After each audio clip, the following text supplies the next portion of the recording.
Sekali lagi salam. Selamat pagi Ibu Bapak Saudara-saudara sekalian, Jemaat GKT Trinity Palu sekalian. Salam sejahtera bagi kita semua. Mari kita semua datang kepada Allah Tritunggal dengan membawa rasa hormat dan syukur kita kepadanya. Jemaat dipersilakan untuk bangkit berdiri dan melakukan saat teduh.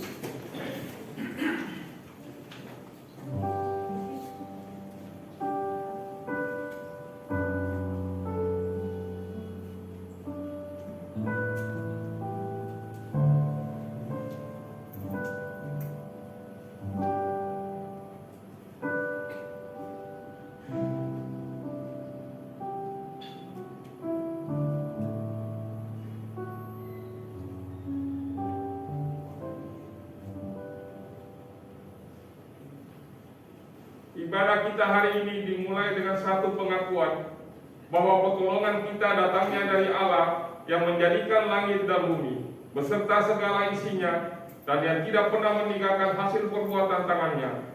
Turunlah kiranya atas kita sekalian kasih karunia dan damai sejahtera dari Allah Bapa, Anak, dan Roh Kudus. Amin. Mari jemaat sekalian kita memuji Allah Tritunggal dengan menyanyi KPPK nomor 49. Ku bersyukur ya Tuhan.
Dengarkanlah nas Alkitab yang menjadi landasan ibadah kita pada pagi hari ini yang terdapat di dalam Mazmur 90 ayat 1 hingga ayat kedua. Tuhan, Engkaulah tempat perlindungan kami turun-temurun. Sebelum gunung-gunung dilahirkan dan bumi dan dunia diperanakan, bahkan dari selama-lamanya sampai selama-lamanya Engkau Allah. Jemaat dipersilakan untuk bersama. Mari kita memuji Allah dengan menaikkan pujian KPPK nomor 84, Batu Zaman yang Sedih.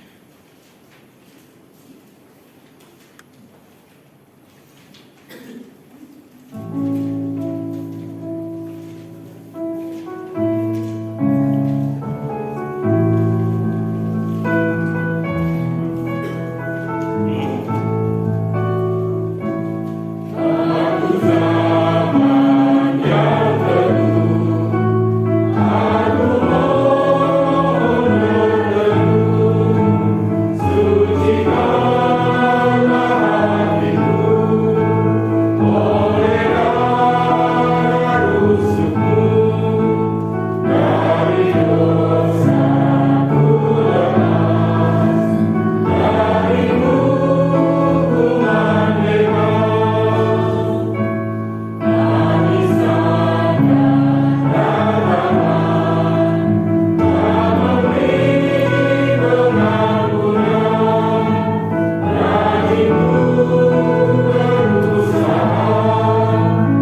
Saya persilakan jemaat untuk mengaku secara pribadi di hadapan Tuhan akan dosa-dosa yang kita telah lakukan seminggu yang telah lalu.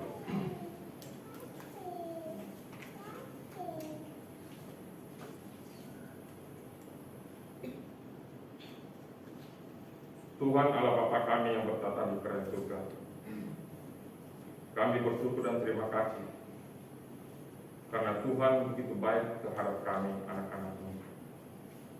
Tuhan tidak pernah meninggalkan kami. Tuhan sungguh-sungguh mengasihi kami sebagai anak-anak-Mu. Tuhan, kami tahu kami manusia yang lemah, sering melakukan dosa di hadapan Engkau Tuhan. Kami sering menyakiti sesama kami. Kami gagal melakukan kehendak-Mu Tuhan. Kami melakukan yang jahat di hadapan Engkau dan melakukan dosa di hadapan Engkau Tuhan. Oleh sebab itu Tuhan, pada pagi hari ini kami datang dengan penuh kerendahan hati. Kami mohon Engkau ampuni segala dosa dan salah kami, sehingga kami layak untuk beribadah kepada Engkau pada pagi hari ini, dari permulaan, pertengahan hingga berakhirnya. Biarlah Engkau saja yang dipuji, dimuliakan Tuhan. Tuhan, kami serahkan semuanya ke dalam tangan-Mu. Terima kasih untuk pengampunan dosa yang terus Engkau berikan kepada kami apabila kami mengaku dengan sungguh-sungguh di hadapan Engkau. Terpujilah nama-Mu, hanya di dalam nama Tuhan Yesus kami bersyukur dan berdoa kepada-Mu. Amin.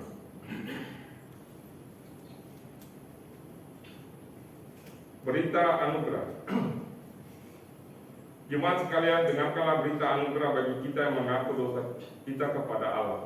Terambil dari Efesus 2 ayat 8 hingga ayat 9.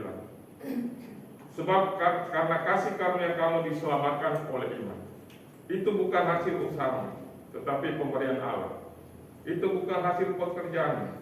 Jangan ada yang membanggakan diri. Petunjuk hidup baru.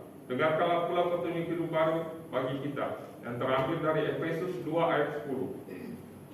Karena kita ini buatan Allah, diciptakan dalam Kristus Yesus untuk melakukan pekerjaan baik yang dipersiapkan Allah sebelumnya.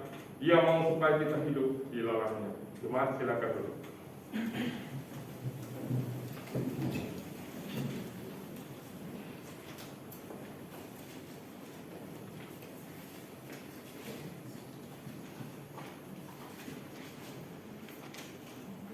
Mari kita memuji Tuhan dari KPPK nomor 146, beritahu Yesus.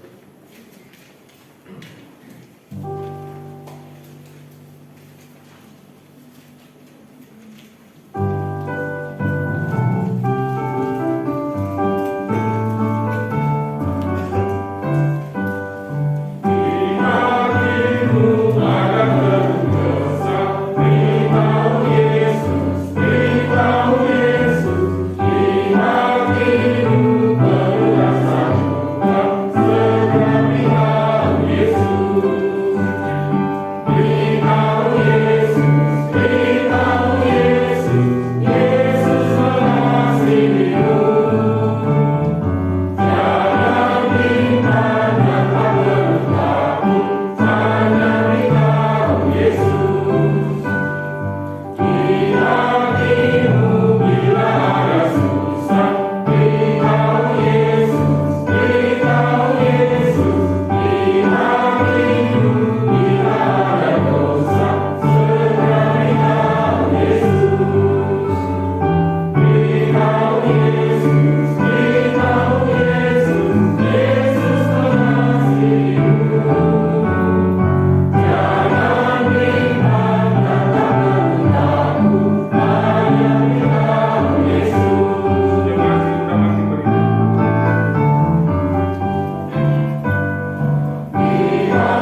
Aku percaya kepada Allah, Bapa yang Maha Kuasa, Khalik langit dan bumi, dan kepada Yesus Kristus, anaknya yang tunggal Tuhan kita, yang dikandung daripada Roh Kudus, lahir dari Maria, yang mendapat besar, di bawah pemerintahan Pontius Pilatus, disalibkan, mati dan dikuburkan, turun ke dalam kerajaan maut.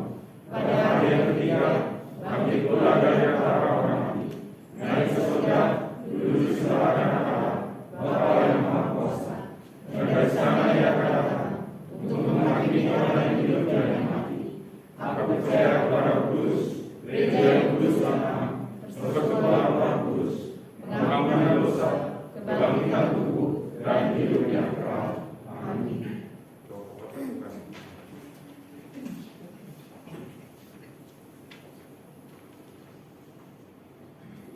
Mari kita berdoa Bapak.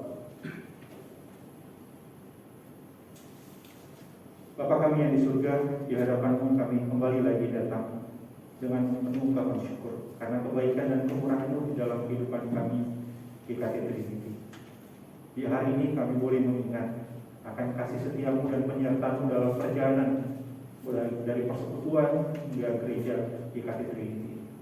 Engkau boleh menolong dan menuntun. Dan pada-Mu ya Allah, di dalam ungkapan syukur itu kami juga tetap memohon Engkau boleh terus mendidik dan membimbing kami, sehingga arah perjalanan pelayanan kami dapat berjalan seturut dengan benar. Berikanlah hikmat, berikanlah kekuatan, agar kami dapat mengerjakan pelayanan ini dengan sungguh-sungguh, untuk dapat menghubungkannya dan hidup menyenangkan hati. Kami juga berdoa pada-Mu ya Allah, Engkau boleh menolong baik hamba para Tuhan, para penantua, begitu juga setiap jemaat, untuk boleh dapat tekun mengerjakan pelayanan di dalam komunitas. Ya Allah, kami juga bersyukur mengingat untuk saudari Rini Silvera beserta Ibu Erdawati yang juga boleh berulang tahun pada minggu ini. Kami berdoa Engkau juga boleh tetap menolong di dalam perjalanan hidup anak-anak-Mu ini, supaya boleh terus memimpin sehingga mereka dapat semakin mengerti akan apa yang menjadi panggilan pelayanan dalam kehidupan mereka. Engkau juga boleh tuntun di dalam berbagai pergumulan dan harapan yang dimiliki, sehingga mereka dapat menjalaninya dengan baik. Kami juga ingin mengingat ya Allah untuk jemaat di tempat ini. Tuntunlah baik mereka yang membantu Ibu Maria Taula, Bapak Kauhari, Bapak Manuel Taula, begitu juga Ibu Ilen yang merencanakan menjadi operasi katarak. Kami memohon Engkau yang boleh menopang di dalam masa tua mereka, di dalam keadaan yang lemah. Engkau yang boleh tetap menopang dan menuntun, sehingga mereka dapat menjadi teladan iman di tengah-tengah jemaat, maupun juga mereka dapat setia selalu bersandar pada-Mu di dalam berbagai kesulitan atau di dalam berbagai keadaan yang saat ini mereka hadapi. Tuntunlah ya Allah, sehingga mereka dapat selalu teguh dan bersandar pada Engkau. Kami juga mengingat ya Allah untuk saudara-saudari kami jemaat di KT Ampenan. Kami berdoa untuk hamba-Mu dan begitu juga para penatua di dalam rencana mereka untuk mengadakan rapat kerja penyusunan program 2023. Engkau boleh pimpin sehingga mereka juga dapat bersatu hati mengerjakan pelayanan di Lombok. Juga kesatian dalam melayani bersama-sama dengan para jemaat, sehingga kehadiran gereja-Mu di kota Ampenan ini dapat menjadi saluran yang baik, kesaksian yang baik akan cinta kasih-Mu bagi orang-orang yang mereka layani. Kami juga mengingat untuk sinode, kami mengingat untuk Pendeta Mariani, begitu juga untuk Bapak Pendeta Cornelius. Engkau yang kiranya boleh berbelas kasih, menolong dan menyertai para hamba-Mu. Ibu Pendeta Mariani di dalam perawatan yang terus dijalani, Engkau berikan kekuatan dan topangan. Begitu juga Bapak Pendeta Cornelius di dalam masa-masa pemulihan setelah operasi dan juga pemeriksaan kembali, Engkau yang boleh pimpin, sehingga mereka boleh Engkau pulihkan keadaannya dan Engkau boleh tuntun di dalam berbagai tanggung jawab yang masih ada pada mereka. Kami juga berdoa ya Allah untuk negara ini, Engkau boleh tuntun dan pimpin para pemimpin kami, baik di tingkat pusat maupun di tingkat daerah. Di dalam berbagai kondisi yang tidak menentu secara global, Engkau berikanlah hikmat sehingga mereka dapat mengambil kebijakan yang baik untuk dapat mendukung kehidupan bersama di negara ini dengan baik, ke arah yang lebih baik lagi. Mohon hikmat-Mu ya Allah. Terima kasih di dalam nama Tuhan Yesus kami berdoa. Mari Ibu Bapak kita bersama-sama berdoa Bapak kami. Bapak kami yang di surga, dikuduskanlah nama-Mu. Datanglah kerajaan, jadilah kehendak-Mu di bumi seperti di surga. Berikanlah kami pada hari ini makanan kami yang secukupnya. Dan ampunilah kami kesalahan kami, seperti kami juga mengampuni orang yang bersalah kepada kami. Dan jangan bawa kami ke dalam pencobaan, tapi lepaskanlah kami daripada yang jahat. Karena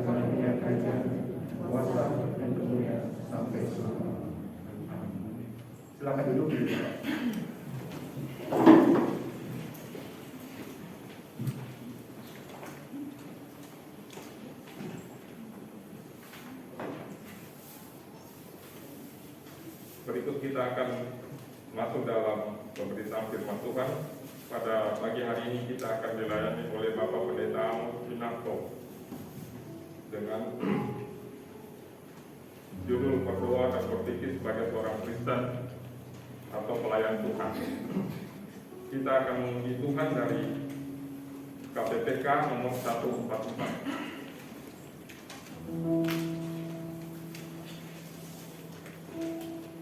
Firman hidup.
Mari kita berdoa sekali lagi. Tuhan, kami rindu supaya pagi hari ini kami boleh Engkau berkenan untuk memandang keajaiban firman-Mu. Kami rindu supaya kami boleh dihidupkan hidup rohani kami oleh kebenaran firman Tuhan. Karena itu kami mohon Tuhan Roh Kudus berkenan untuk berkarya di tengah-tengah ibadah kami ini. Kami mohon belas kasihan Tuhan, berkatilah pemberitaan firman-Mu. Kami sungguh bersyukur menyambut dan menikmatinya di dalam nama Tuhan Yesus Kristus. Amin. Selamat pagi, terima kasih Tuhan. Bersyukur karena pagi ini kita kembali bisa beribadah, bahkan boleh belajar firman Tuhan. Izinkan saya mewakili SCT Aletheia menyampaikan salam damai sejahtera. Istimewa hari ini GKT Trinity merayakan ulang tahun yang saya lihat di sana itu ke-9 ya. Happy anniversary. Biarlah dengan perayaan ini diingatkan Tuhan senantiasa memelihara dan terus diberikan semangat untuk giat ambil bagian di dalam pekerjaan Tuhan untuk melebarkan kerajaan Tuhan melalui gereja GKT Trinity ini secara khusus di Kota Palu. Saya belum genap 2 bulan diangkat jadi ketua SCT Aletheia. Jadi ditambahkan beban yang lebih berat dan lebih besar. Tapi saya percaya bahwa Tuhan tidak akan meninggalkan sendirian, termasuk Tuhan juga memberikan banyak pendukung dari GKT khususnya, dan saya percaya GKT Trinity juga terus mendukung pelayanan pekerjaan Tuhan lewat SCT Aletheia. Karena itu kami mengucapkan terima kasih dan kiranya dukungan terus diberikan supaya SCT Aletheia boleh juga nantinya dipakai Tuhan menjadi berkat secara khusus bagi GKT, ya, termasuk GKT Trinity, dan yang lebih luas lagi ya bagi masyarakat di Indonesia dan di dunia ini. Nah, pagi hari ini sesuai tema yang diberikan pada saya, kita akan berbicara, merenungkan berkaitan dengan berdoa dan berpikir sebagai seorang pelayan Tuhan. Saya mengajak kita untuk melihat di Markus 11 ayat 22 sampai 24.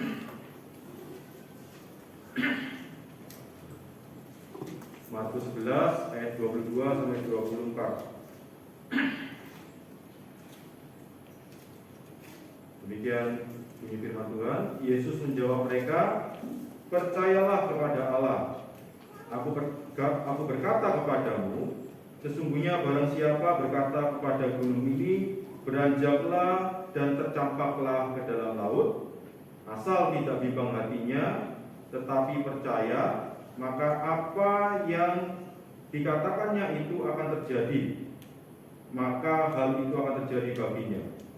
Karena itu aku berkata kepadamu, apa saja yang kamu minta dan doakan, percayalah bahwa kamu telah menerimanya, maka hal itu akan diberikan kepadamu."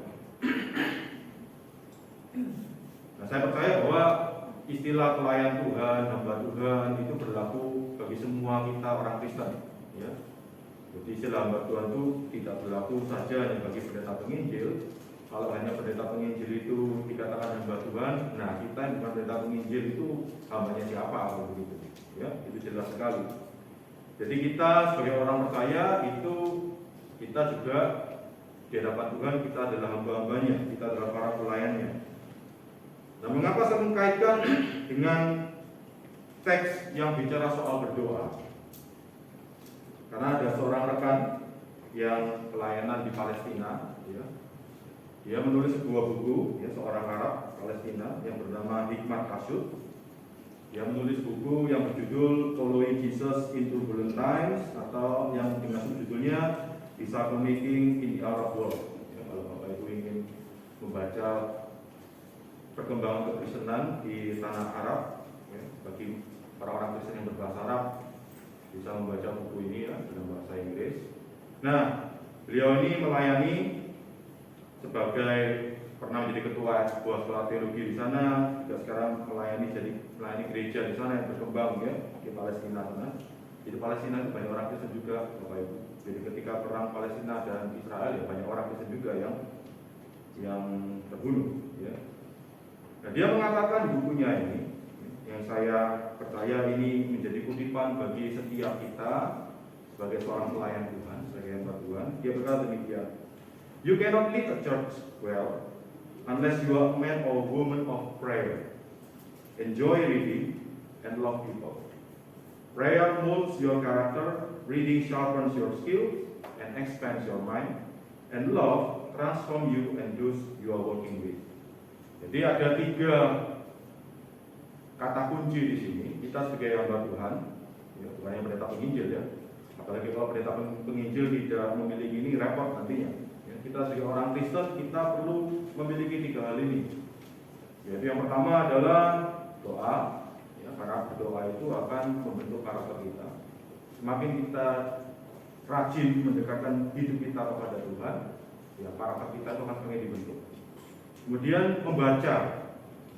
Bapak Ibu perlu tahu bahwa beberapa tahun yang lalu pernah diadakan survei minat literasi, minat baca, ya, negara-negara, ya, yang dilakukan oleh UNESCO kalau tidak salah. Jemaat tahu tidak kira-kira Indonesia peringkat keberapa di minat membacanya? Dari misalnya ya sekitar ada 56 negara itu apa yang disurvei. Kira-kira Indonesia peringkat nomor berapa? Jangan sungkan-sungkan, negara sendiri. Dengan keberapa kira-kira? Dengan kelima? 65. Mau 56 kok 65. Jadi sekitar 56 negara kalau saya tidak salah ingatnya. Saudara, Indonesia itu peringkat kedua, saudara. Dari bawah. Jadi memang minat baca kita itu rendah sekali. Sehingga kalau kita jadi orang Kristen, kita justru didorong untuk banyak membaca. Tujuannya apa? Supaya kita ini dibukakan wawasan kita. Juga pelayanan-pelayanan yang Tuhan percayakan kepada kita, dimanapun Tuhan itu menempatkan kita, itu semakin diperkaya. Kita semakin bisa kreatif dengan membaca itu tadi. Dan yang ketiga itu adalah kasih atau cinta. Ya, karena kalau kita tidak mengasihi Tuhan dan tidak mengasihi sesama, bagaimana kita bisa semakin diubahkan untuk menjadi berkat, dan bagaimana kita juga bisa menolong orang lain untuk menjadi berkat juga. Jadi ada doa, ada membaca, ada cinta. Nah, saya fokus kepada berdoa ini tadi karena sesuai dengan temanya ya, berdoa dan berpikir sebagai seorang pelayan Tuhan. Pelayan Tuhan, hamba Tuhan itu tidak bisa tidak harus berdoa, harus senang membaca, banyak membaca. Ya, beda loh ya, menonton dengan membaca itu beda. Ya, karena kalau nonton itu kita tidak diajak berpikir. Saudara kalau nonton ya cuma nonton aja. Ya, tapi kalau saudara membaca, mau tidak mau saudara harus berpikir. Saudara harus konsentrasi. Karena kalau tidak konsentrasi ya tidak bisa membaca dengan baik. Dan kita perlu juga mengembangkan tanggung jawab yang Tuhan percayakan kepada kita dengan pertolongan Tuhan untuk lebih mengasihi lagi.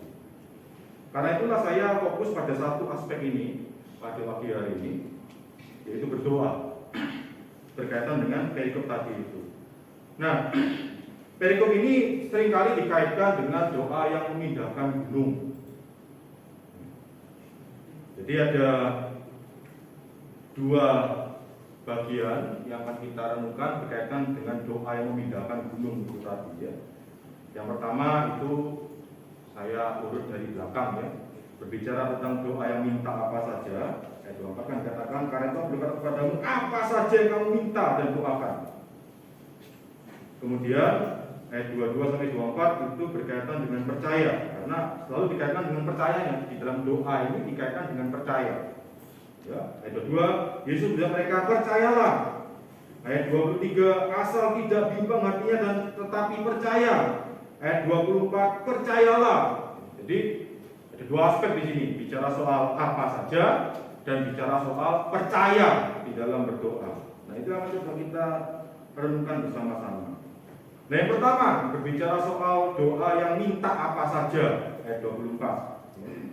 Karena itu berkata kepadamu apa saja yang kamu minta dan doakan. Nah, pertanyaannya adalah ungkapan apa saja ini apakah tidak ada batasannya? Jadi apa saja sudah tidak ada batasannya. Ternyata perlu kita pahami bahwa apa saja ini mau tidak mau harus ada batasannya. Saya berikan 3 alasan di sini. Yang pertama secara semantik, bahwa tergantung penggunaan belum tentu apa saja itu berarti semuanya tanpa batas. Saya berikan contoh, katakanlah ya, saya sebagai tamu di sini itu kan pasti diajak makan, akan dibiarkan. Ya kalau dibiarkan ya saya cari makan sendiri nggak apa-apa. Gitu. Tapi ternyata kan tidak.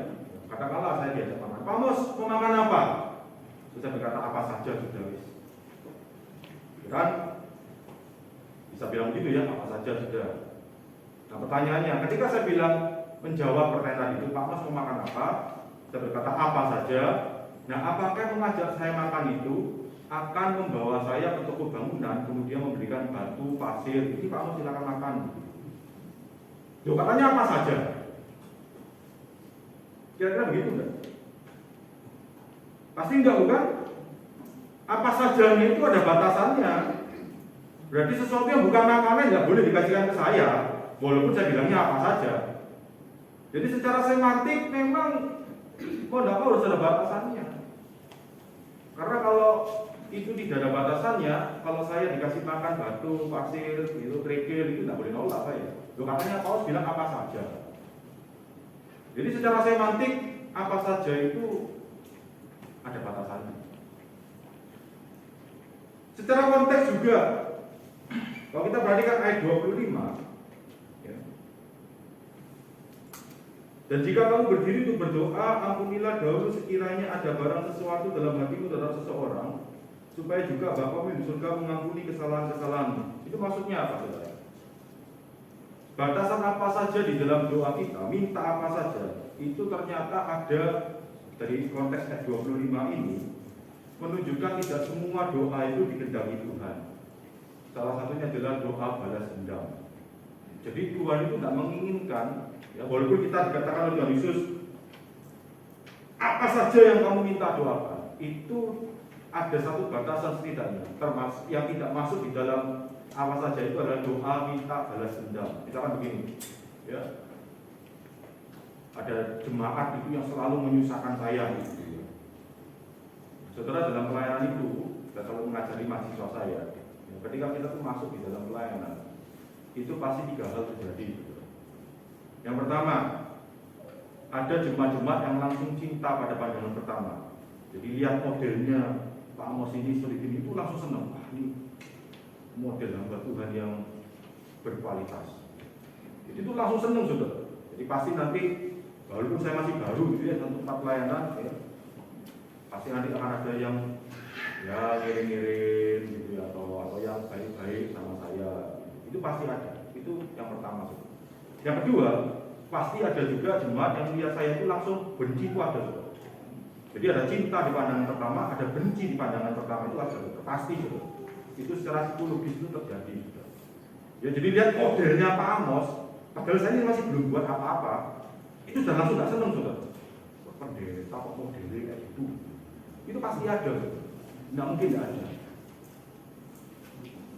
Dan yang ketiga itu jemaat yang wait and see. Saya mau lihat dulu sih gimana sih pelayanannya. Nah, kalau mau di persentase, yang pertama dan kedua itu maksimal mungkin 10% gitu ya, toh. Yang model ketiga ini yang mayoritas 80%. Jadi saya selalu bilang sama mahasiswa saya, fokus pada yang tipe ketiga ini. Jangan malah kamu karena mumpung senang kamu tambah dekat sama itu. Jangan, nanti kamu akhirnya tidak bisa melayani, kamu pilih kasih. Atau ada yang sudah tidak senang sama kamu berusaha untuk bisa membuat orang itu senang, wah kamu pasti stres dalam pelayanan. Tidak akan mungkin kamu bisa bertahan. Fokuslah pada yang ketiga ini. Ya, kita rata melayani yang pertama dan melayani yang kedua, tetapi pelayanan itu dilakukan sesuai dengan tanggung jawab kita untuk melayani yang kategori yang ketiga ini. Ya, jangan terlalu dekat sama yang senang sama kamu, juga jangan menjauhkan diri dari yang benci sama kamu. Layanilah semua. Karena kalau enggak, ya pelayanan kamu tidak akan bisa bertahan. Nah, di tengah-tengah itu semua, saudara, saya percaya bahwa tentu bagi yang benci sama saya gitu ya, saya itu tidak salah apa-apa, tidak disenangi. Tuhan itu tidak ingin saya itu berdoa, Tuhan, ini ada jemaat ini Tuhan, padahal saya tidak berapa-apa, kok benci sama saya ya Tuhan, kok nggak seneng sama saya ya. Terus doa saya begini, Tuhan, mumpung di pahalu ini ada banyak sedang terjadi ilat ya. Saya berdoa, Tuhan, biarkan jemaat itu kena sambar sama ilat Tuhan, supaya kapok itu Tuhan. Tuhan, saya percaya bahwa itu sebuah doa yang Tuhan tidak kehendaki. Jadi secara konteks, apa saja itu ada batasannya, bukan sembarangan semaunya kita. Kalau kalian berdoa, misalkan hamba Tuhannya, kalau kalian nggak senang sama hamba Tuhannya, hamba Tuhan banyak kaki di hati kalian kan berdoa, Tuhan, ini hamba Tuhan satu ini kasih ono bencana begitu biar kapok gitu. Saya percaya itu bukan doa yang dikehendaki oleh Tuhan. Jadi secara konteks apa saja itu ada batasannya. Dan yang ketiga, secara teologis, yaitu lebih jelas lagi, ya. Di dalam surat Yakobus, di dalam 1 Yohanes 5, itu dikatakan dengan jelas bahwa yang dimaksudkan apa saja itu bukan segala macam sembarangan terserah saya, tetapi bicara soal kita itu berdoa meminta sesuai dengan kehendak Tuhan. Ya, jadi kalau boleh disimpulkan, yang dimaksudkan di ayat 24 ketika Yesus berkata, Karena itu aku berkata kepadamu, apa saja yang kamu minta dan doakan. Apa saja di sini adalah doa yang minta apa saja sesuai kehendak Tuhan, bukan sesuai kehendak sendiri. Jadi itu batasannya. Apa saja itu bisa kita minta kepada Tuhan, tetapi apa saja yang dimaksud itu adalah yang sesuai dengan kehendak Tuhan, bukan kehendak kita sendiri. Nah, sekarang apa maksudnya sesuai kehendak Tuhan di sini? Itu kan pertanyaan berikutnya, bukan? Dan disitulah istilah percaya itu ya memberikan pada kita arti, memaknai sesuai kehendak Tuhan itu yang diulangi 3 kali setidaknya oleh Tuhan Yesus di ayat 22-24, yaitu doa yang dilakukan dengan percaya itu tadi. Apa saja sesuai dengan kehendak Tuhan itu maksudnya adalah kita berdoa itu kita lakukan dengan percaya. Nah, percaya seperti apa? Ya, jelas ya, jika doa yang benar adalah sesuai dengan kehendak Tuhan, maka percaya yang benar itu adalah percaya sesuai kehendak Tuhan, itu pasti sudah. Nah, ini masih belum jawab pertanyaan. Oke dah, saya memang mau percaya sesuai kehendak Tuhan. Nah, apa artinya percaya sesuai kehendak Tuhan kalau begitu? Artinya yang pertama itu keyakinan bahwa kita melakukan apa yang Tuhan mau. Itu kalau bisa katakan definisinya. Bahwa ketika kita itu berdoa dengan percaya, artinya apa? Bahwa kita itu memang melakukan apa yang Tuhan mau. Banyak doa itu tidak bisa dilakukan dengan percaya karena kita tidak bisa tahu dengan pasti kemauan Tuhan. Misal, doa minta kesembuhan fisik. Saya punya sakit darah tinggi, saudara. Doa, Tuhan tolong sembuhkan saya dari sakit darah tinggi. Apakah Tuhan pasti akan menyembuhkan sakit darah tinggi saya? Belum tentu, saudara. Kita tidak pernah bisa tahu. Ya, Paulus saja berdoa minta supaya ada pergumulan itu dibereskan sama Tuhan. Tuhan berkata enggak, itu anugerah bagi. Jadi jangan merasa bersalah karena kita ini tidak bisa tahu dengan pasti kemauan Tuhan untuk suatu permohonan doa. Makanya kita kan bisa berkata, jadilah kehendakmu bukan kehendakku. Jadi memang ada banyak hal di dalam berdoa kita ini kita tidak pernah bisa tahu pasti Tuhan ini maunya sebetulnya apa berkaitan dengan doa saya ini. Jadi ketika kita memang tidak bisa tahu dengan pasti, ya jangan merasa bersalah. Makanya kita berdoa terus, Tuhan tunjukkan yang terbaik. Kita memang masih belum tahu dengan pasti apa yang Tuhan mau sebetulnya. Dan itu satu hal yang memang bagian di dalam perjalanan hidup kita mengikut Tuhan. Saudara, karena lawan dari iman itu bukan ketakutan, saudara. Kalau kita membaca 1 Yohanes pasal yang kedua, lawan dari ketakutan itu bukan iman, saudara. Ada yang ingat? Lawan dari ketakutan itu apa? 1 Yohanes pasal 2. Kasih, saudara. Dikatakan dengan jelas, kasih itu menanyakan ketakutan. Ketika kita semakin mengasihi Tuhan, kita akan semakin berani. Semakin kita itu tidak mengasihi Tuhan, ya semakin kita takut untuk hidup bagi Tuhan. Makanya para martir di gereja mula-mula kenapa berani mengalami siksaan? Karena cinta mereka kepada Tuhan, bukan karena iman mereka kepada Tuhan. Lawan dari ketakutan itu adalah cinta.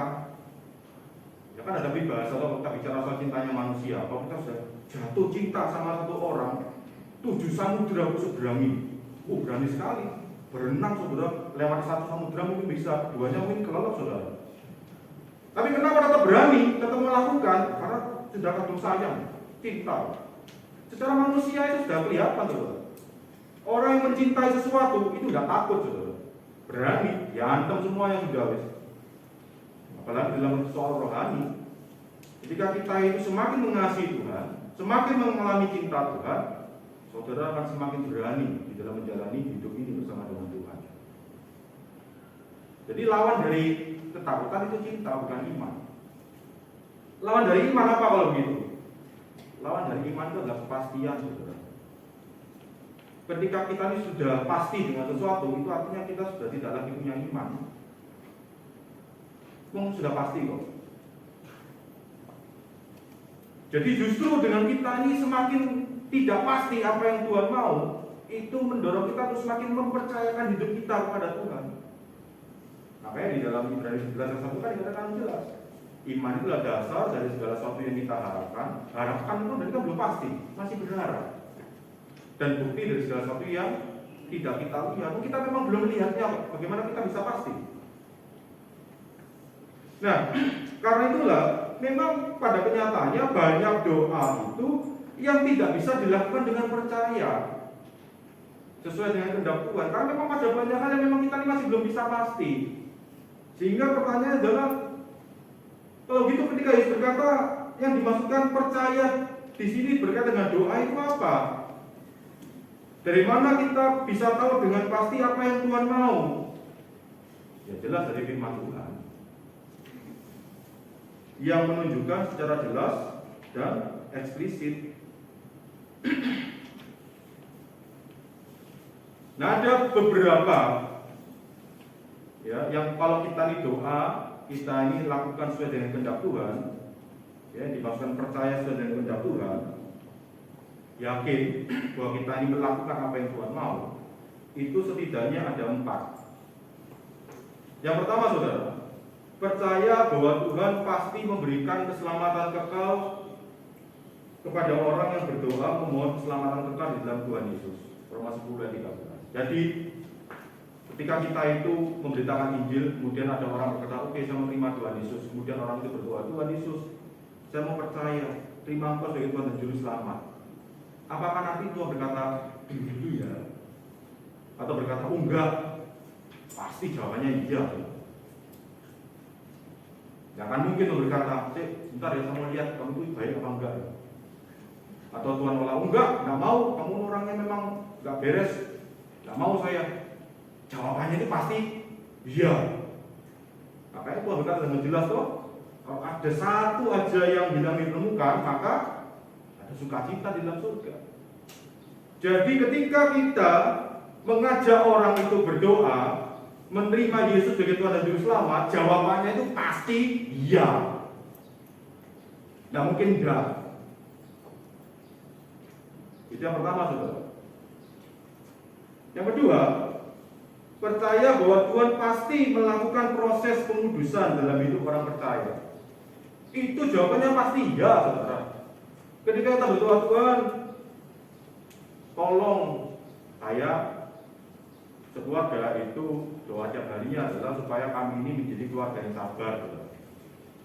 Makanya saya ini punya sakit darah tinggi, saudara. Karena ya, saya orang Surabaya itu gak sabaran, saudara. Jadi saya berdoa supaya menjadi orang yang sabar menjadi kakak, sabar menjadi pendeta, sabar menjadi ketua STT. Saudara, kalau ketua STT-nya suka ngamuk, kan kira-kira ada yang mau masuk STT Aletheia nggak, saudara? Pasti enggak dong. Wah, ketua ini ngamukan duduk marah-marah. Dia berdoa, saya Tuhan tolong saya supaya saya ini bisa mengalami salah satu aspek buah roh itu, kesabaran. Saudara, jawabannya pasti ya, Tuhan akan proses saya itu. Memang akan bisa langsung dikatakan saya jadi orang sabar, gitu. Itulah proses, tapi Tuhan pasti akan berkata, ya, aku akan proses kamu. Nah, mungkin Tuhan berkata, enggak wes, nggak mau saya.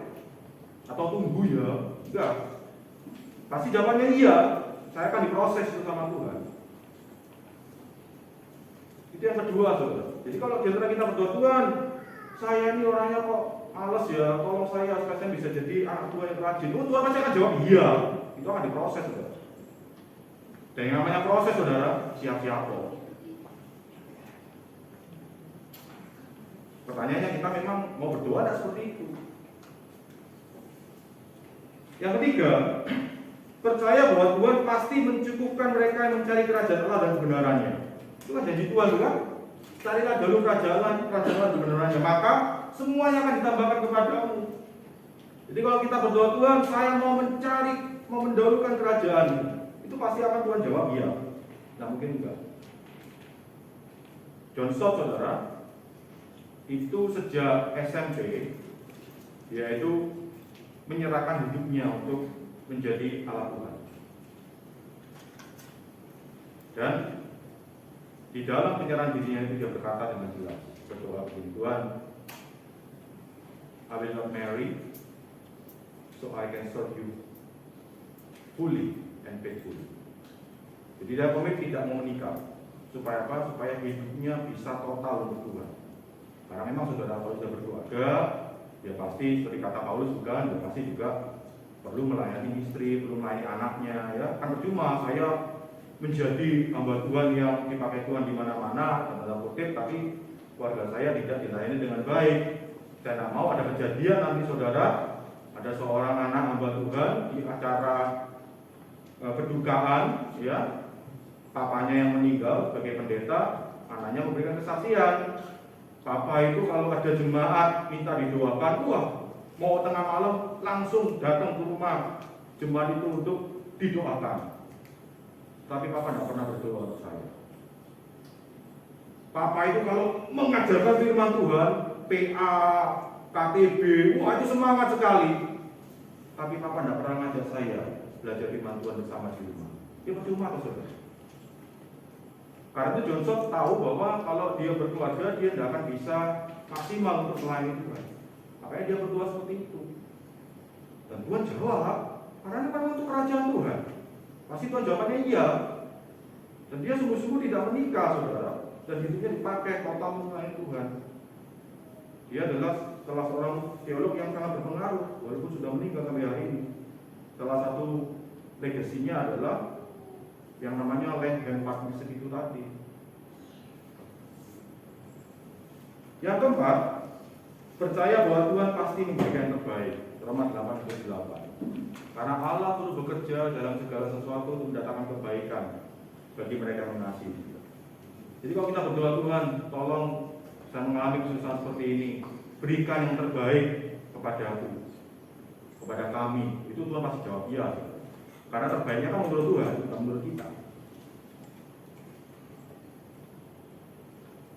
Jadi itu beberapa aspek ketika dimaksudkan dengan doa yang dilakukan dengan percaya. Ya, jika kalau boleh diringkas, di Markus 11 ayat 24 itu, karena itu aku berkata kepadamu, apa saja yang kamu minta dan doakan, percayalah bahwa kamu telah menerimanya, maka hal itu akan diberikan kepadamu. Itu apa arti ayat ini? Yang pertama, doa yang minta apa saja, itu maksudnya apa sajanya sesuai kehendak Tuhan. Kemudian yang kedua, percayalah bahwa kamu telah menerimanya, itu maksudnya apa? Doa yang dilakukan dengan percaya karena yakin 100%, Tuhan itu pasti memberikan hidup yang kekal, keselamatan bagi mereka yang berdoa, meminta keselamatan kepada Tuhan di dalam Yesus Kristus. Itu pasti Tuhan akan berikan. Jawabnya adalah iya, tidak mungkin tidak. Ketika kita berdoa minta untuk dikuduskan, diproses, supaya hidup semakin menjadi berkat, menjadi anak-anak Tuhan yang kualitas buah roh itu semakin nampak, semakin sabar, semakin bisa menguasai diri, semakin mengasihi, semakin mengalami sukacita, semakin mengalami damai sejahtera, itu Tuhan pasti jawab iya, akan diproses kita. Pertanyaannya, siapa yang diproses sama Tuhan? Saudara, yang namanya proses itu pasti ada pergumulan. Kalau proses itu tidak ada pergumulan, itu namanya sebuah otomatisasi. Dan karena itu otomatisasi, saudara, kita justru tidak jadi manusia. Kita jadi kayak robot atau mesin. Saudara kok ke pabrik, gitu, ada bahan baku dimasukkan, kan melewati proses, prosesnya kayak mesin, toh. Tapi kan ya otomatis. Masuk A, keluar B, masuk B, keluar C. Justru proses dengan pergumulan itu menunjukkan apa? Tuhan itu sungguh-sungguh memanusiakan kita. Yang diciptakan gambar dan rupa Tuhan, kita ini bukan robot. Dan yang ketiga, saudara, Tuhan pasti akan mencukupkan kita ketika kita memang mau hidup bagi kerajaan Tuhan. Ketika kita mau menyerahkan diri untuk dipakai oleh Tuhan, Tuhan pasti berkata, iya, akan dicukupkan kita. Nah mungkin enggak. Dan yang keempat, ketika kita berdoa minta yang terbaik sama Tuhan, itu Tuhan pasti akan kasih yang terbaik juga. Nah mungkin enggak. Ya terbaik menurut Tuhan sekali lagi. Makanya kan dikatakan apa yang tidak pernah kita bayangkan, yang tidak pernah kita pikirkan, itu yang Tuhan berikan kepada kita. Karena itu yang terbaik menurut Tuhan. Nah sekarang aplikasi dalam berdoa dan berpikir sebagai seorang pelayan Tuhan, sebagai seorang Kristen, sebagai seorang hamba Tuhan. Yang pertama, apakah saya ini melayani sesuai kehendak Tuhan? Karena kalau nggak hati-hati, seringkali kita tuh melayani ya karena keinginan kita sendiri, motivasi kita itu perlu kita bawa kepada Tuhan. Saudara, ketika seseorang itu melayani Tuhan, itu motivasinya bisa macam-macam, saudara. Yang pertama bisa karena terpaksa, ya, diskadung. Ya, gimana lagi kalau nggak ada yang melayani, ya siapa mau melayani? Atau karena mencari nama, gitu, wah supaya bisa dihormati, ya, atau yang lain-lain. Ya. Mari kita bawa itu, kita refleksikan kembali. Dan kita mohon supaya Tuhan bisa memurnikan motivasi kita, supaya kita melayani itu adalah memang sesuai dengan kehendak Tuhan. Itu jawabannya pasti ya, saudara. Dan kita pasti akan diproses sama Tuhan untuk itu. Nah sehingga pertanyaan selanjutnya, apakah saya melayani karena saya ini sudah diselamatkan? Saudara sudah percaya enggak Yesus itu adalah Tuhan dan Juru Selamat saudara? Jadi pelayanan itu kita lakukan sebagai ucapan syukur kita karena kita ini sudah diselamatkan oleh Tuhan. Dan selanjutnya adalah apakah kita bersedia dikuduskan di dalam pelayanan kita lakukan itu. Saudara, kita itu melayani supaya kita bisa menjadi berkat. Dan itu bisa semakin efektif ketika kita juga bersedia untuk diubahkan oleh Tuhan. Ketika saya orangnya yang berangasan gitu ya, sama Tuhan pelan-pelan diubahkan menjadi sabar, saudara, itu dampaknya itu lebih dahsyat, saudara. Tuhan tetap bisa memakai kita di dalam segala kelemahan dan keterbatasan kita. Tetapi ketika kita tuh bersedia untuk diproses oleh Tuhan, bersedia semakin disempurnakan, pelayanan kita akan semakin dipakai Tuhan menjadi berkat. Kita yakin tidak dicukupkan. Apakah kita masih terus berpikir nanti kalau saya melayani Tuhan, apakah nanti saya percaya, saudara, dan saya tahu kondisi pandemi ini ya ada juga orang-orang Kristen yang mengalami kesulitan. Saya di WA beberapa waktu yang lalu baru saja minta tolong didoakan seorang rekan itu berkata bahwa ya karena pandemi seperti begini, dia bisnis properti itu sangat berguncang, bahkan mungkin perusahaannya harus tutup karena ya bisa bayar utang gitu ya. Pada akhir tahun ini deadline-nya dari bank itu, kalau enggak ya ditutup. Ya pasti pergumulan-pergumulan itu ada. Nah, pertanyaan adalah apakah kita memang mau untuk menyerahkan hidup kita dalam pelayanan kita itu sesuai dengan kehendak Tuhan dan percaya bahwa Tuhan akan mencukupkan kita. Ketika kita memang melakukan itu di dalam pelayanan sesuai kehendak Tuhan, bahkan kita tidak segan memberikan yang terbaik, karena Tuhan pasti memberikan yang terbaik di dalam hidup dan pelayanan kita. Jadi itulah sebetulnya yang menjadi pergumulan kita bersama untuk berdoa dan berpikir sebagai seorang pelayan Tuhan. Apakah kita mau untuk menyerahkan diri dan hidup kita untuk mempercayakan diri kita melayani dengan sebaik-baiknya, karena Tuhan sudah melayani kita terlebih dahulu. Saudara, saya mengajak kita menyanyi satu lagu, ya, refnya saja, sebagai komitmen kita sambil kita merenungkan sejauh mana pelayanan-pelayanan kita lakukan baik di gereja ataupun di tempat-tempat kerja kita itu sesuai dengan kehendak Tuhan dan kita mau semakin diubahkan.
Memproses hidup kami ini supaya kami boleh berdoa, berpikir sebagai seorang hamba, sebagai seorang pelayan. Kami rindu Tuhan, kami sungguh masuk di dalam rencana-Mu yang dahsyat dan luar biasa itu. Supaya pikiran kami Tuhan, kehendak kami Tuhan, kami serahkan padamu. Kami rindu, kami sungguh hanya mengandalkan Tuhan dalam hidup ini. Kami tahu Tuhan, kondisi pandemi tidak membuat hidup kami melayani Engkau semakin mudah. Bahkan semakin banyak tantangan dan kesulitan. Tuhan tolong kami, kuatkan kami, mampukan kami untuk berdiri teguh bersama dengan-Mu Tuhan. Supaya kami boleh menjadi bejana-Mu yang indah. Jadi perabot-perabot yang kudus dan mulia. Sehingga melalui hidup kami, pelayanan kami boleh memuliakan Engkau. Di dalam nama Tuhan Yesus, kami memohon ini semua. Amin. Terima kasih, silakan duduk. Tuhan Yesus berkati.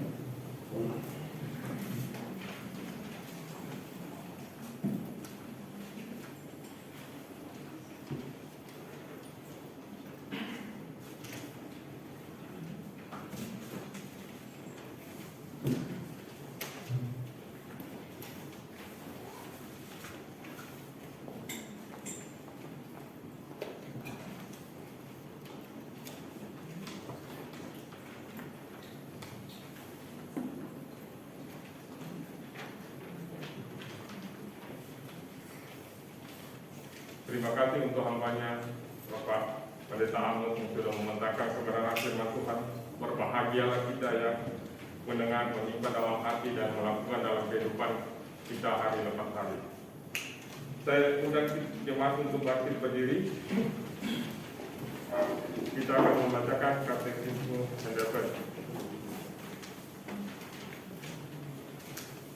Minggu yang ke-40.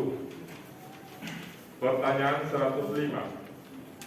Apa Allah tuntut dalam perintah yang ke-6?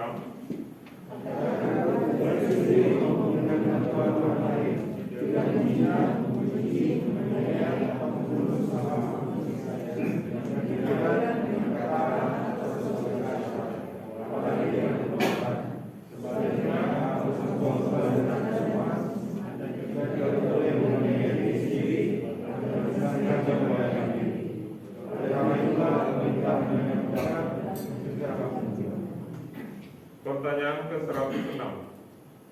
Tetapi rupanya perintah ini hanya mengenai pembunuhan saja.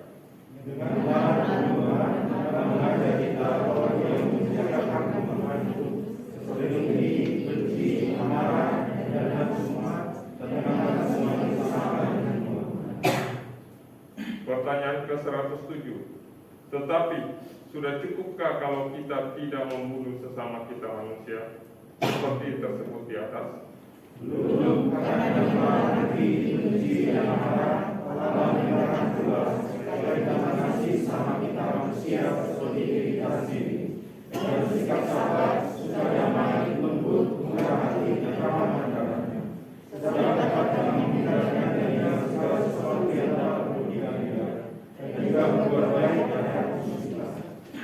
Terima kasih.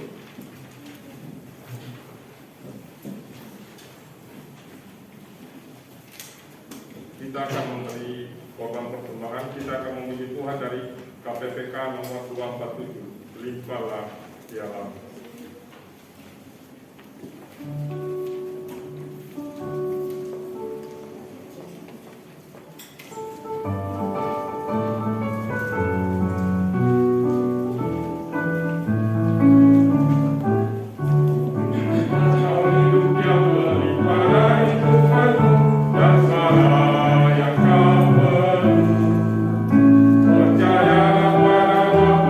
Sesuai janjinya, dan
Iman saya undang langsung berdiri. Tuhan adalah Bapa kami, Bapa dari kerajaan surga. Kami bersyukur dan terima kasih karena Tuhan terus memberkati usaha pekerjaan kami. Tuhan memberkati keluarga kami, anak-anak kami. Tuhan, kami bersyukur semua apa yang sudah Tuhan buat bagi kami. Sebagian kami kembalikan kepada Engkau melalui persembahan Tuhan. Engkau pakai persembahan ini untuk memperlebar kerajaan-Mu, khususnya di GKT Trinity. Berkati para hamba Tuhan majelis yang mengelola keuangan ini untuk pelayanan-Mu, untuk hormat bagi nama-Mu Tuhan. Sisa yang ada pada kami, biarlah Engkau beri kemampuan kami untuk bertanggung jawab terhadap Tuhan, untuk dipakai untuk hormat kemuliaan bagi nama-Mu dan juga kebutuhan kami. Terpujilah nama-Mu Tuhan, hanya di dalam nama Tuhan Yesus Engkau berkati usaha kami, pekerjaan kami masing-masing. Ke dalam tangan-Mu hidup kami pertaruhkan. Hanya di dalam nama Tuhan Yesus Kristus kami bersyukur dan berdoa. Amin. Mari silakan duduk.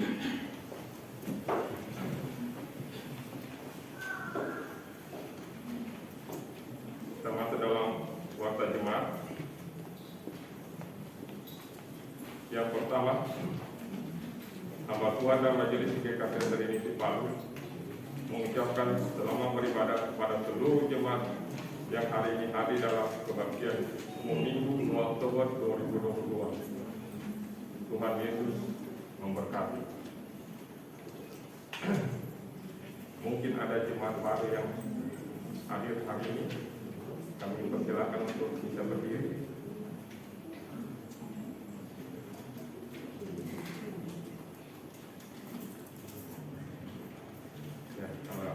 Mari kita lanjut. Hamba Tuhan, majelis dan seluruh jemaat di GKT Trinity Palu mengucapkan terima kasih atas pelayanan Bapak Pendeta Amos Pinato. Tuhan Yesus memberkati pelayanan dan keluarga. Yang berulang tahun dalam minggu ini, Saudara Riki Silvera tanggal 28 September, Ibu Erdawati tanggal 30 September. Selamat ulang tahun, panjang umur, Tuhan Yesus memberkati. Data kehadiran Kamis tanggal 22 September 2022, ibadah rumah tangga kehadiran 16 orang. Sabtu 28 September 2022, pemuda remaja hadir 7 orang. Minggu 25 September 2022, sekolah minggu hadir 5 orang. Minggu 25 September 2022, kebaktian umum hadir 43 orang. Pokok-pokok doa sepekan dapat kita doakan di rumah kita masing-masing. Jadwal kegiatan sepekan: kebaktian umum Minggu 9 Oktober 2022 jam 10 WITA. Tema: jangan mengingini milik sesamamu. Pengkhotbah Evangelis Michael, liturgis Ibu Yeli Anggarai, pengungsi Bapak Calvin, singa Saudara Ardi dan Saudari Yolanda. Doa sapa Saudara Valen. Doa persembahan Ibu Yeli Anggarai, penerima tamu keluarga Bapak Immanuel Marindi, tempat GKT Trinity. Yang selanjutnya dapat kita lihat kepada yang bertugas masing-masing memperhatikannya. Terus Sabtu 8 Oktober 2022 ada persekutuan remaja dan pemuda tempat GKT Trinity. Tema: menghadapi kesukaran. Pemimpin pujian Abigail, doa sapa Tekli, petugas pengkhotbah Lose Valen. Sekolah minggu offline dan online Minggu 9 Oktober 2022 jam 8.30 WITA, tempat GKT Trinity. Pemimpin pujian Lose Aldi, pemusik Lose Michael, pemberita firman kelas kecil Lose Rifka, pembawa firman kelas besar Lose Calvin. Selanjutnya kita akan mengikuti perjamuan kudus yang dipimpin oleh Bapak Pendeta Amos.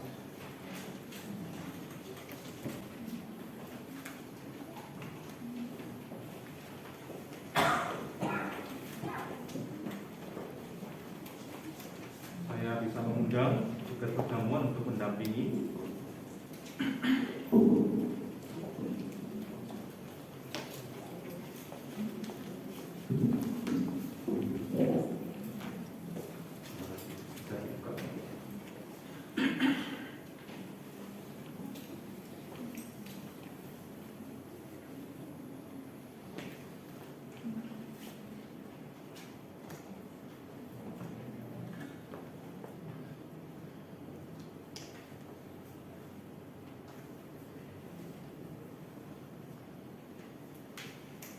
Supaya kasih Tuhan, apa yang kita lakukan pada hari ini bukan sekedar kebiasaan atau tradisi gereja, melainkan sebagai wujud ketaatan kita kepada perintah Tuhan yang menginginkan supaya kita nantiasa mengingat Dia di dalam perjalanan hidup kita sebagai orang percaya.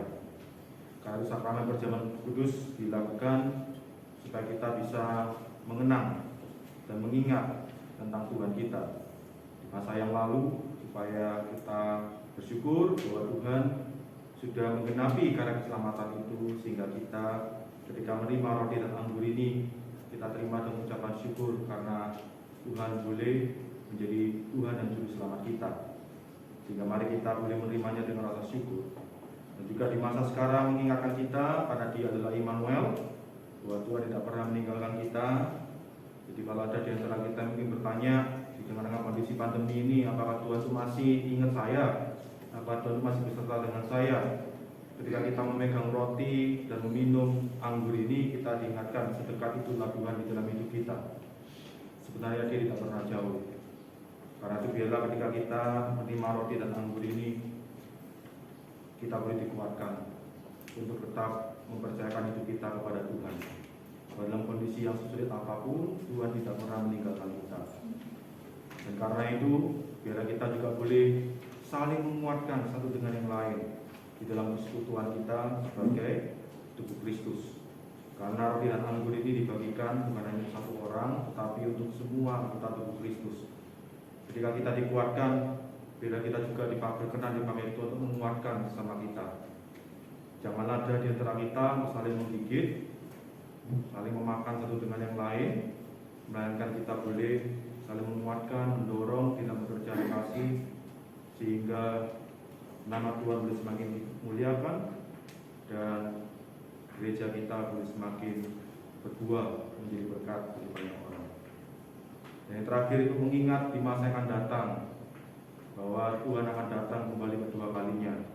Karena Tuhan Yesus sendiri berkata di malam terakhir bahwa perjamuan terakhir itu bahwa Dia tidak akan meminum cawan ini lagi sampai datangnya kerajaan yang baru itu.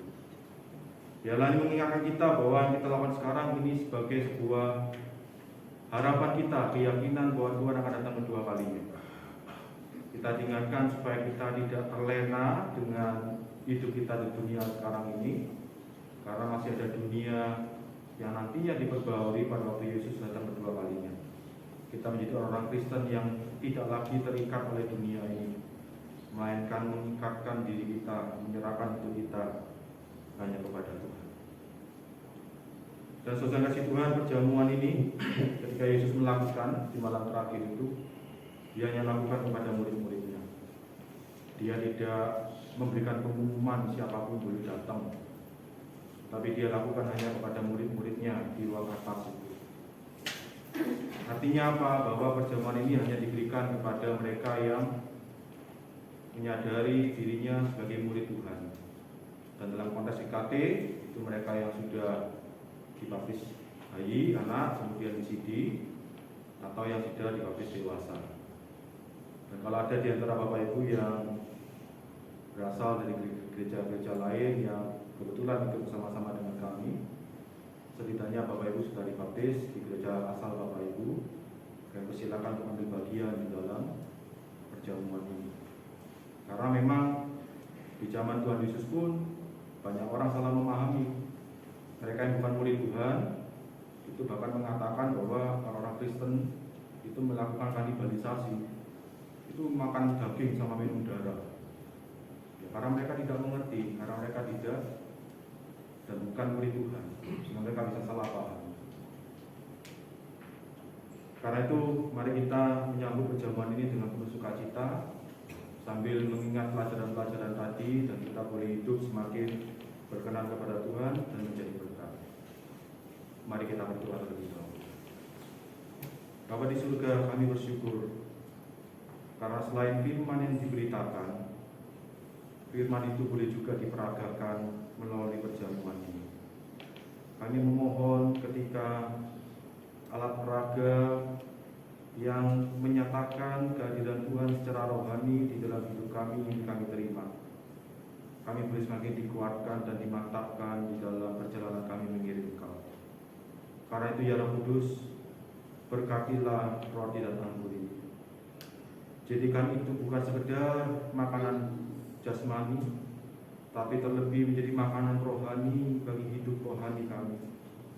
Di tengah kesulitan dan tantangan hidup ini, kami terus mengingat bahwa Tuhan tidak pernah meninggalkan kami. Kuatkan kami Tuhan, dan biarlah hati kami boleh melimpah dengan syukur. Inilah doa kami di dalam nama Tuhan Yesus. Amin. Pada malam ketika Yesus akan diserahkan, yang mengambil roti, mengucap syukur atasnya, kemudian membagi-bagikannya kepada para muridnya sambil berkata, inilah tubuhku yang diserahkan bagimu. Setelah makan, yang mengambil cawan, memberkatinya dan memberikannya kepada para muridnya sambil berkata, minumlah, inilah darah yang ditumpahkan untuk pengampunan dosamu. Kita bersyukur karena pagi hari ini meja Tuhan sudah tersedia. Bagi kita yang sudah siap untuk menyambutnya, saya mengundang kita berdiri, kita bisa menyambutnya. Bagi yang belum waktunya atau belum siap, saya mohon kesediaan bisa tetap duduk. Kita akan iringi dengan pujian Dekat ke Salibmu, KPK 164, sambil roti dan anggur akan dibagikan bersama-sama. Yeah.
perjamuan. Apakah ada di antara saudara-saudara yang kelewatan?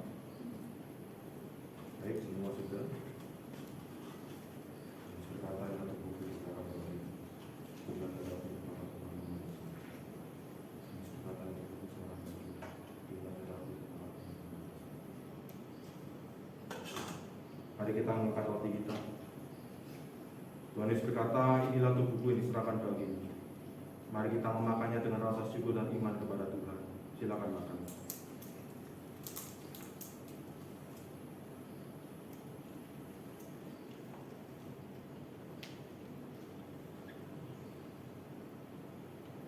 Mari kita mengangkat cawan dengan tangan kita. Tuhan Yesus berkata, inilah darahku yang ditumpahkan untuk pengampunan dosamu. Mari kita meminumnya dengan iman dan rasa syukur kepada Tuhan. Silakan minum.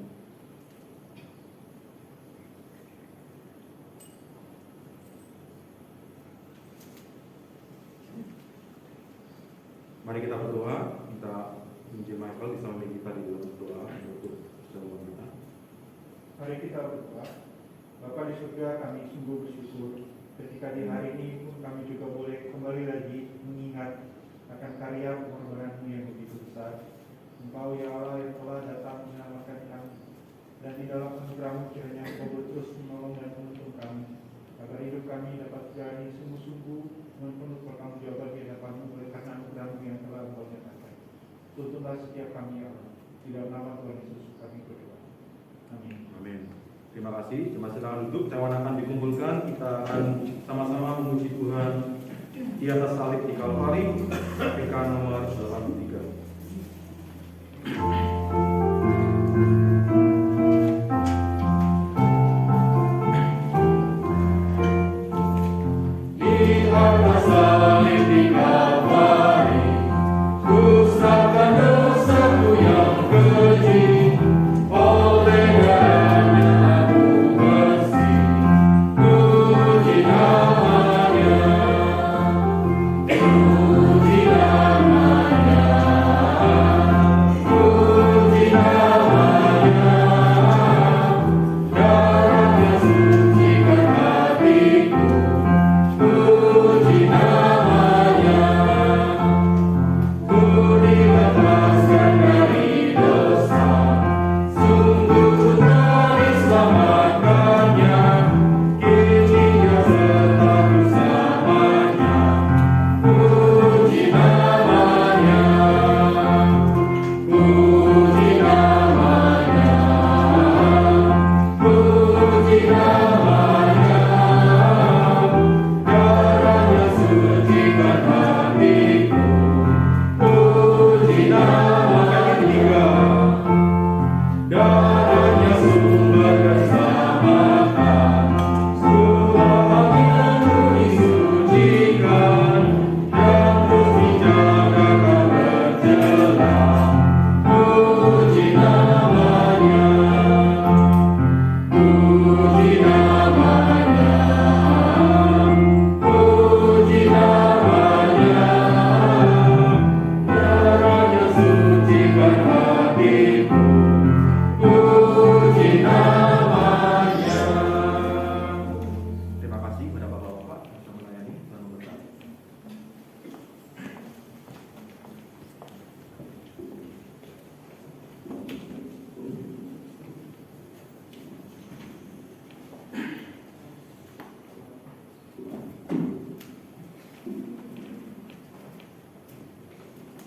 Saya mengundang jemaat untuk bersikap berdiri. Mari kita berikan doksologi. Kita berikan pendirian kepada Tuhan. Ketiganya